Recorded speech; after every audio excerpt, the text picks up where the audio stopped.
My son thanked the mistress at his father's funeral, and in that moment, I realized my 40-year marriage was a beautifully constructed lie. The scent of lilies and expensive mahogany was suffocating, a lavish curtain drawn over a decaying truth. Arthur Vance's funeral, held in the city's most exclusive chapel, was his final, most perfectly staged corporate event. And I, Eleanor Vance, his wife of 4 decades, sat off to the side, a perfectly composed widow in tailored black, utterly and irrevocably invisible. I remember the day I married Arthur, not because of romance, but because of the fierce conviction he inspired. He was a force, a real estate titan whose vision reshaped skylines. I was an architect, ambitious and sharp, but he convinced me that my greatest design would be the fortress of our life together. I will provide the foundation, Eleanor. You provide the beauty and structure inside. I traded blueprints for bathrobes, skylines for serenity, believing it was love. Now, 40 years later, the foundation was revealed to be quicksand. Arthur was gone suddenly, a heart attack while driving his vintage convertible down the Pacific Coast Highway. They called it peaceful. I called it convenient. A clean exit from the elaborate mess he'd built. The chapel was packed with the city's elite, all murmuring condolences to the woman in the front row. Seraphina Hayes. She wasn't dressed in the subdued, respectful black of mourning. She wore an ice blue silk suit that seemed to catch every errant beam of light, making her glow like a chilling beacon. Her tears were delicate, precisely placed. I watched her from my quiet corner, recognizing the flawless facade of a woman who was playing a part she'd long rehearsed. Then came the moment that didn't just break my heart.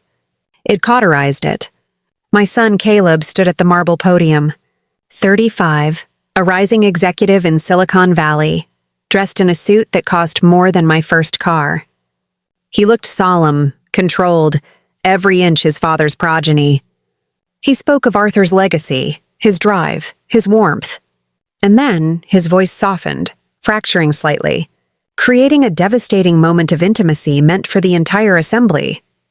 "There is someone who deserves the most profound thank you," Caleb announced, his eyes wet but steady. "Someone who truly understood my father's soul, who stood by him through every storm, who was, in the truest sense of the word, his family." Every head in the room swiveled away from me, the silent, rightful widow, and turned toward Seraphina Hayes. She rose slightly, accepting the tribute with a graceful yet chillingly triumphant nod. The air left my lungs. The invisible glass that had separated me from the rest of the world shattered, and I felt the shards pierce me, one by agonizing one. Caleb, my only child, whom I had birthed, nurtured, and shielded, had publicly, unequivocally, designated his father's mistress as his truest kin. The sacrifice of my career, the sleepless nights, the quiet devotion, all dismissed with a single, perfectly enunciated sentence. I wanted to scream, to rip the lilies from the stands and expose the rot beneath the pristine veneer. But 4 decades of training as Mrs. Arthur Vance held me together. I maintained the mask of stoic grief, even as my internal world collapsed. The next morning, the fog of grief was replaced by the burning clarity of pure, focused rage. It led me to the downtown law office of Sterling and Graves. The room smelled of old paper and the kind of power only money can buy. The lead counsel, a man named Mr. Harrington with a voice as dry as parchment, sat across from me. Seraphina sat beside him, Caleb at her elbow. Mr. Harrington cleared his throat and began the reading of the will, Arthur Vance's final testament, signed 3 years prior. My fingers gripping my handbag were white-knuckled. I was prepared for an insult, a pittance, perhaps the Nantucket cottage. I was not prepared for the obliteration. To my longtime partner and confidant, Seraphina Hayes, I bequeath 100% of my tangible and intangible assets. This includes the primary residence on Elderwood Lane, all financial instruments, the portfolio of undeveloped properties, and the controlling shares in Vance Holdings, he droned on, listing the entirety of a multi-million-dollar empire. For Eleanor Vance, the wife, the mother of his child, the partner of 40 years. Nothing. Not a single dime. Seraphina, hearing the word 100%, leaned back in her leather chair, her lips curving into a smile that was not warm or grateful, but utterly possessive. A predator's smile. I looked at Caleb. His eyes were fixed on the polished mahogany table, his expression completely blank. He knew. My son was not surprised. He was complicit. Seraphina reached out and gently squeezed Caleb's arm, a gesture of shared victory, and that was the line I would not allow to be crossed. This was not grief, not just betrayal, it was an organized campaign of annihilation. Mr. Harrington finished, folding the document neatly. And that concludes the final will of Mr. Arthur Vance. Seraphina opened her mouth, ready to deliver some sanctimonious platitude of sorrow and future responsibility. But I cut her off. The tremor in my voice was gone, replaced by a steely resonance I hadn't heard in years. I reached into my handbag, not for tissues, but for a meticulously folded legal document bound with a deep red ribbon. I placed it on the table between the smug mistress and the silent lawyer. That, I said, my voice steady, authoritative, as sharp as the architect's compass I used to wield, is merely the first will, Mr. Harrington. The one Arthur drafted for show, when he believed he still had years to clean up his mess. I believe you will find this document much more illuminating.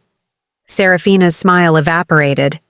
Caleb finally looked up, his composure cracking into an expression of raw, panicked shock. I slid the second document across the table. This is the real last will and testament. The one I witnessed him sign last year, after he discovered that his beloved Seraphina had systematically been committing corporate fraud against Vance Holdings for the last 5 years. The silence that followed was dense, absolute. The air in the room, once thick with the scent of lilies, now smelled only of fear. Seraphina's perfect makeup seemed to melt under the intensity of my gaze. The game, I realized, was far from over. It had just begun. I was not the discarded relic. I was the architect of the truth. I had given up my career, but I had not forgotten how to build a defense, or how to bring a poorly constructed facade crashing down. The lawyer's office became a centrifuge of chaos. Mr. Harrington snatched the second document, his hands visibly shaking. Seraphina Hayes, the picture of flawless composure only moments before, was now a mask of frantic denial. She stammered, demanding to know where I had found it, calling it a fabrication, a cruel trick of a grieving, delusional woman. Caleb, however, remained silent, his gaze moving between me and the document, a testament to his deep-seated fear of his father's true nature, and the possibility that the foundation of his loyalty was also built on lies. The second will was short, brutal, and clear. It revoked all prior testamentary dispositions and explicitly left Arthur's entire, sizable estate to a trust managed by me, Eleanor Vance, for the sole purpose of ensuring the legal and financial stability of Vance Holdings, pending an investigation into unauthorized financial transfers. It did not name Seraphina, or Caleb, or even me as the eventual beneficiary. It named justice. I allowed the lawyers to bicker, the mistress to hiss, and my son to stew in his shock. My rage was cold now, a perfect steady engine. I walked out of that office and headed straight for the town cafe where Caleb used to demand caramel sundaes as a boy, a symbolic location to sever the final devastating tie. He arrived 15 minutes late, his trench coat buttoned to his chin, an armor of cold professionalism. He placed his phone face down, a habit I recognized from Arthur, a clear signal that this conversation had an expiration date. The lawyer called, Caleb stated, his tone devoid of warmth, a voice rehearsed for a quarterly earnings call. What is this, Mother? You're destroying Dad's final wishes. You're trying to ruin Seraphina. I looked across the small, scarred wooden table at the man who was once the small boy I protected. His eyes, the exact shade of Arthur's cold gray, held no recognition, only irritation. Did you ever once, in the last 24 hours, think to ask me how I was? I asked, keeping my voice low, dangerously controlled. Did you stop to consider the woman who has been sleeping alone in that house for 40 years? This isn't about emotion, Mom. It's about Dad's happiness, Caleb countered, leaning in, a practiced condescension in his posture. He worked hard. He chose Seraphina. She made him feel things. She understood him. You were always too strong. Too strong. The words were a calculated weapon, honed and sharpened by Arthur over decades. I remembered the day I sold my late mother's antique gold locket, a priceless heirloom, to inject emergency capital into Arthur's failing first venture. He had called it the necessary sacrifice. I remembered navigating the turbulent waters of the 2008 recession, saving his portfolio by drafting a strategic restructuring plan that his high-priced consultants had missed. I remembered him saying, "You don't need to work, Eleanor. I can take care of you." Now my strength was my curse. I questioned him, Caleb, because I was the one balancing his accounts in the dark, I whispered, the pain in my chest radiating outward. I criticized him because I knew the difference between a calculated risk and outright deceit. And you? I leaned forward, trapping his gaze. You knew about Seraphina for years, didn't you? You didn't just thank her at the podium. You were part of their little family. His composure finally crumbled, a hairline crack appearing across his forehead. Dad was happy with her. She respected his choices. You just saw sacrifice and duty where he needed passion. He told me the happiest years of his life were with Seraphina. That was the final blow. Not the inheritance, not the mistress, but the casual, definitive dismissal of my existence by my own child. He wasn't defending his father's memory. He was simply erasing me from the family narrative, confirming that my role was always meant to be temporary, a placeholder. I pulled out a faded, creased photograph from my wallet. It was of Caleb, barely 3 years old, sitting on my hip on the skeletal framework of the first skyscraper Arthur's company ever built, my design, which I gave away for the family. That summer, your father was too busy to even attend the groundbreaking, I said, sliding the photo across the table. I stood there with you, shielding your face from the dust, promising you that one day we would build something beautiful together. He gave me a promise of stability. I gave him my entire identity. And you, my son, watched him dismantle the structure I built and helped him hand the keys to the woman who used fraud as currency. Caleb didn't touch the photo. He only looked at me with that cold, unsettling serenity. You'll be fine, Mom. You're too strong not to be. But you can't punish Seraphina for Dad's choices. Seraphina didn't just inherit his choices, Caleb. She helped him steal them, I clarified, rising slowly. The chair scraped against the floor, a jarring sound in the quiet cafe. The strength you pity? I'm saving it. I'm saving it to pull the whole house down. I left him there, alone with his coffee and his father's final, poisonous defense. The rain had started outside, heavy and cold, mirroring the relentless rhythm of my decision. The fight was no longer about money. It was about reclaiming my name, my sacrifice, and the moral architecture of my life. Back at the deserted Elderwood house, I didn't retreat to the bedroom. I went to Arthur's hidden study, the one with the expensive soundproofing and the safe he thought only he knew the combination to. I designed the room, after all. He was an executive, meticulous in his deceit. I was an architect, methodical in my retrieval. I needed to understand the scope of the theft. I cracked the safe. The combination was his first victory dinner date with Seraphina. The day he promoted her, sickeningly sentimental, and found not legal papers, but a small locked mahogany box. Inside, amidst outdated stock certificates, was a ledger bound in green leather. It wasn't about finances. It was a personal record, a diary of his other life. The first entry was dated 17 years ago. Took Seraphina to Venice. She sees the world the way I do, as opportunity. Eleanor only sees what was, 17 years. Not a late-life accident, but a parallel existence. A deliberate, long-term erasure of me. I felt the familiar burn of fury, but underneath it, a chilling, strategic calm took hold. He didn't just replace me. He built a new wing onto our marriage and never told me the house had expanded. I called Doris, my closest neighbor, a woman with a memory as sharp as glass. I needed small domestic truths to overlay the massive lie. Doris, I started, do you remember the year Arthur told me he was traveling to Chicago every month for the corporate restructure? Of course, dear, Doris chirped. That was the year you finally got the perennial garden to bloom. But Eleanor, wasn't that the same year Arthur was helping that pretty young associate with her house?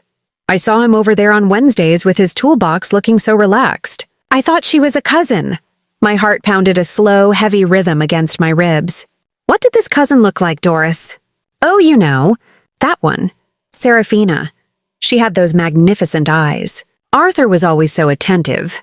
I remember thinking, Arthur is actually happy when he's around her. Happy. The word Arthur and Caleb had used to justify the wreckage. I ended the call. The green ledger opened before me, the photographs and lies scattered on the polished wood. I was no longer grieving a husband or fighting a mistress. I was fighting a meticulously engineered reality. I was ready to use my forgotten skills to dismantle the architecture of their deceit. My strength was the only thing I had left, and now, I would use it as a weapon. My kitchen table, once the quiet stage for my wifely duties, setting Arthur's soup, managing Caleb's permission slips, was now transformed into a command center. I had always been meticulous, a trait crucial for an architect, but dismissed as obsessive for a housewife. Now, that meticulousness was my greatest asset. The green ledger from the safe became the cornerstone of my investigation. Arthur's handwriting, usually bold and commanding on a contract, was small and clandestine in the diary. It chronicled not just their emotional milestones, but the precise dates of his financial generosity toward Seraphina. He detailed a property purchase in Nantucket 6 years ago, disguised as a corporate retreat acquisition. The ledger noted the specific shell company used, Ethelred Consulting, LLC. He wrote of Seraphina's art gallery venture, which I had vaguely heard about, noting that he had secured the initial capital through a private, untraceable transfer from the Q4 R&D budget. This was not simply infidelity. This was financial treason against his own company. My background as a consulting architect meant I understood the blueprints of corporate finance, even if I hadn't touched them in decades. I knew how money could be laundered through inflated invoices for non-existent services. I opened my dusty laptop, the one I hadn't used since I quit my career, and began tracing the paper trail. I started with Seraphina's public face, her social media. Her profile was a masterpiece of curated elegance, independent art consultant, lover of restoration, grateful for life's generosity. Her photos were a timeline of Arthur's disappearing assets. There was Seraphina standing in front of the Nantucket house, tagged Coastal Retreat, finding my center. The date matched the ledger entry. There was a photo of her in an expensive Roman villa, scouting 18th century frescoes for a client project. Arthur's ledger noted that he funded that entire scouting trip by claiming it as due diligence on a European merger. I downloaded everything, printing the most damning images, photos of Seraphina toasting Caleb's college graduation, which Arthur had claimed he was too busy to attend, Seraphina planting exotic flowers in the backyard of the Elderwood property, when Arthur had told me he'd hired a landscaper. This wasn't just a mistress. She was an infiltrator, meticulously positioning herself within my life and my family for years, creating a parallel preferred reality. But I needed an expert, someone who specialized in the architecture of corporate malfeasance. I thought of Vivian Thorne. Vivian and I had been the only women on the Vance Holdings executive board 25 years ago. She was fierce, brilliant, and had left the firm to start her own forensic accounting and legal consultancy. Arthur had always called her too aggressive. I knew she was exactly what I needed. I drove 2 hours upstate to Vivian's quiet glass and steel home office overlooking a winding river. She met me with a hug that was both warm and bracingly strong. "Arthur Vance," she murmured, pouring me a glass of iced tea. I heard, a shame. "But I suspect you're not here for tea, Eleanor." I didn't waste time. I placed the ledger, the prints of Seraphina's staged life, and my own analysis of Arthur's company accounts on her minimalist glass desk. He didn't just divorce me in secret, Vivian. He committed corporate fraud to fund his other life. I need you to find the shell companies he used to transfer funds to Seraphina Hayes. Vivian's professional demeanor snapped into focus. She put on her reading glasses, a magnificent pair of silver frames, and started scrolling through my financial printouts. She zeroed in on 3 massive transfers over the last 6 years, all disguised as vendor payments to an entity I hadn't known how to trace. Quint Consulting, LLC, she read out, tapping the screen. Delaware registration. No physical office listed. Classic Phantom Company. These 3 transactions alone total nearly $450,000. And look at the timing. Each one is staggered just outside the regular annual audit window. Arthur was meticulous, I'll give him that. My stomach coiled with a cold, sickly sensation. I recalled the year of the largest transfer, the one for nearly $200,000. That was the year I had my emergency knee surgery. The same year Arthur was distant, claiming crushing stress from work. He hadn't been stressed. He had been orchestrating my financial replacement. Vivian, I said, leaning forward, my voice strained. I need undeniable proof that Seraphina Hayes was the ultimate beneficiary, that these funds were used for personal gain, and that Arthur knew he was defrauding his own stakeholders. This goes beyond a simple contestation of a will. Eleanor, Vivian replied, her eyes sharp and focused. This is exposure of a serious high-level corporate crime. Are you ready to burn down everything, including Arthur's reputation, to get justice? I looked at the window, watching the river flow relentlessly toward the sea. My reputation, my sacrifices, my life. Arthur had already burned it down and tried to bury the ashes. I am the architect of my own life. Vivian, I stated, my voice ringing with a conviction I hadn't felt in decades. And I refuse to let the final chapter be written by a con man and his accomplice. We will proceed. I want every penny back. And I want the record set straight on who was truly sacrificing for that company and who was looting it. Vivian smiled, a genuine, fierce expression of professional satisfaction. Get ready, Eleanor. We are going to build an ironclad case. The house of cards is about to fall. I left Vivian's office feeling lighter than I had since the funeral. I had found my vocation again, not designing buildings of steel and glass, but constructing a defense of truth. I realized that my years as Mrs. Arthur Vance, while seemingly wasted, had armed me with an intimate knowledge of the enemy's operational strategies. They had tried to erase me, but they only succeeded in reactivating the formidable woman Arthur Vance had forced into retirement. Now it was time for the architect to go to war. The legal machinery, once set in motion, was a terrifying, relentless engine.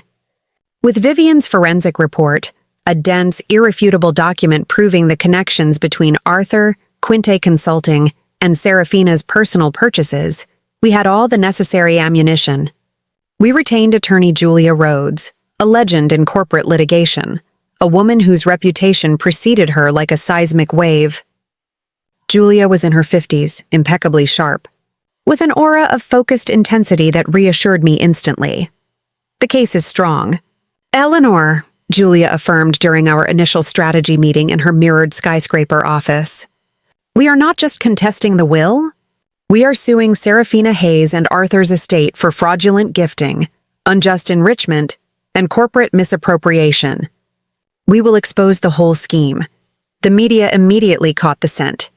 Arthur Vance, the seemingly unimpeachable mogul, was now the center of a scandal involving a fraudulent will and a mistress who allegedly looted his company's R&D budget. The silence I had endured for years was replaced by a deafening public clamor. But the real war was not in the press. It was with my son. Caleb's reaction was not remorse, but profound outrage directed squarely at me. He called me late one night, his voice tight with controlled fury. "You are a disgrace, Mother. You are destroying Dad's legacy. Why are you doing this? For the money? For the truth, Caleb," I responded, standing in the cold light of the kitchen, looking at the meticulous arrangement of the evidence folder. "Your father used you, and he used his company. The money Seraphina used to buy that art gallery, the Nantucket House, it came from funds meant for the pensions of the employees who worked for him for 30 years. He was a thief, Caleb, dressed in a bespoke suit. He gave her a life, a purpose. She made him feel needed," he shouted, the veneer of his control finally snapping. "You are just bitter that you weren't enough. You are clinging to a traditional vision of marriage that died years ago, and you are taking everyone down with you." The words struck me with the force of a physical blow, yet they failed to make me fall. They only solidified my resolve. He was repeating Arthur's venom, the insidious lie that I was too much, and therefore deserved abandonment. "Caleb," I said, my voice dropping to a whisper, filled not with anger, but with profound sorrow. "I gave up my career, my identity, my future, to sustain the illusion of your father's success and your secure family life. I saw him for what he was, and I stayed, trying to maintain the structure for you. Seraphina saw him for what he was and profited from it. You are defending the perpetrator and erasing the victim. You have to choose the lie of the perfect father or the truth of your mother's sacrifice." He hung up. The dial tone hummed in my ear, a flat final note. I knew then that I had to be ready to lose him completely. The price of reclaiming my dignity might be the permanent severance of the most precious bond I had left. It was the hardest decision of my life, but I realized that I couldn't teach him the value of truth if I allowed the lie to define me. The case went to trial 3 months later. The courtroom was a sterile, unforgiving arena. Seraphina, dressed in demure gray, attempted to present herself as a naive partner, a loyal consultant. Her lawyer argued the transfers were legitimate consulting fees, backed by forged invoices Arthur had meticulously prepared. The climax arrived when I took the stand. I wasn't a fragile, grieving widow. I was a professional woman addressing the court, armed with facts and fortified by a righteous fury. I spoke about the 40 years of my life, not as a victim, but as a silent partner. I detailed the 2 different wills, the conflicting dates, and the internal inconsistencies in Arthur's corporate filings. I recounted the photo of Seraphina toasting Caleb's graduation, juxtaposing it with the lie Arthur told me that same week about an urgent business trip to Tokyo. The betrayal was no longer just an emotional one. It was documented, dated, and financially verifiable. I looked at Seraphina, then at Caleb, who sat stone-faced at the back of the courtroom, supporting his father's mistress. For 40 years, I testified, my voice cutting through the silence of the room, I believed that my sacrifice, of my career, my ambition, my own identity, was the silent mortar that held our home together. Arthur used that sacrifice as a cover. He hid his theft, his cruelty, and his new life behind my devotion. I am not here for revenge. I am here to dismantle a fraud. I am here to prove that a woman's worth is not defined by the man she marries, but by the integrity she upholds, even when everything else has collapsed. The judge, a formidable woman with kind, piercing eyes, listened intently. I felt a connection with her, a recognition of the silent battles women fight. Julia Rhodes presented Vivian's final report, demonstrating the circular flow of funds from Vance Holdings to Quinte Consulting, and immediately out to Seraphina's personal accounts for the purchase of the Nantucket property. The paper trail was definitive. Seraphina's lawyer faltered. Caleb shifted uncomfortably. The foundation of the lie, built over 17 years, was finally cracking under the weight of documented truth. The tension in the air was palpable, thicker than any smog, waiting for the final word. I had faced my greatest fear, losing Caleb, and survived it. Now, the only thing left to do was witness the inevitable fall of the house Arthur Vance had so cruelly and negligently constructed. The gavel strike resonated through the courtroom, a sound of absolute finality. The Honorable Judge Thompson fixed her gaze on Seraphina Hayes, who looked decades older than the flawless woman I'd seen at the funeral. "The evidence presented by the plaintiff, Eleanor Vance, is irrefutable," the judge declared, her voice firm and uncompromising. "The transfers of funds from Vance Holdings via shell companies to Ms. Hayes's personal assets constitute fraudulent conveyance and unjust enrichment. The estate must be held accountable for the misappropriation of corporate funds. The verdict was a total victory. The judge ordered Seraphina to pay back the full sum of all fraudulent gifts, including compounded interest and legal fees. The total restitution amounted to over $2.5 million. Seraphina Hayes was forced to liquidate the art gallery, sell the Nantucket property, and face a humiliating public fall from grace. Her career was obliterated, her reputation incinerated. I had exposed her as a corporate parasite, not a partner. I watched as Seraphina was led out of the courtroom. She turned back once, meeting my eyes with a look of pure, incandescent hatred. I didn't flinch. Her hatred was confirmation that I had succeeded in securing the only thing that mattered: justice. Caleb, however, simply walked out the back door without a word. The victory felt cold and hollow. I had saved the company and reclaimed my assets, but the cost was the chasm between mother and son. Years passed. They were years of rebuilding, not just my finances, but my self-worth. I sold the Elderwood house, the monument to my former life, and purchased a small, sun-drenched condo overlooking the ocean, where the air was clean and the horizon was vast. I took up my tools again, designing boutique retirement communities, projects where structure and serenity, my two original passions, met. I became Eleanor Vance again, not Mrs. Arthur Vance. I didn't hear from Caleb. The silence was a constant, heavy presence, a ghost limb that ached in the night. He was still clinging to the fairy tale of the powerful father, unable to reconcile the idealized image with the exposed fraudster. The thaw began, as is often the case in families, with another death. My childhood best friend's father passed away, and Caleb, who knew the family, showed up at the memorial service. I saw him from across the crowded room. He was older, wearier, the sharp defensive edges softened by time. I walked toward him, and he didn't stiffen or look away. He simply opened his arms. The embrace was long, silent, and absolute. It was the first moment of true family connection I'd felt in years.